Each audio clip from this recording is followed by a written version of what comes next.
প্রথমবারের মতো Bangladesh cricket board আয়োজন করতে যাচ্ছে মেয়েদের ফ্র্যাঞ্চাইজি ভিত্তিক টি-20 লিগ। চলতি বিপিএল শেষেই শুরু হবে women's BPL.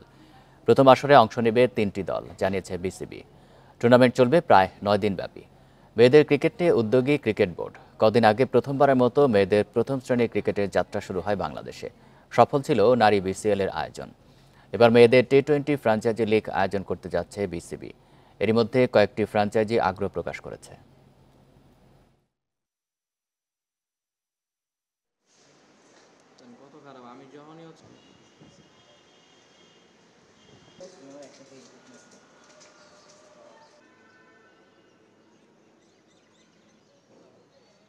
Women's Bangladesh premier league এটা আমরা আয়োজন করব।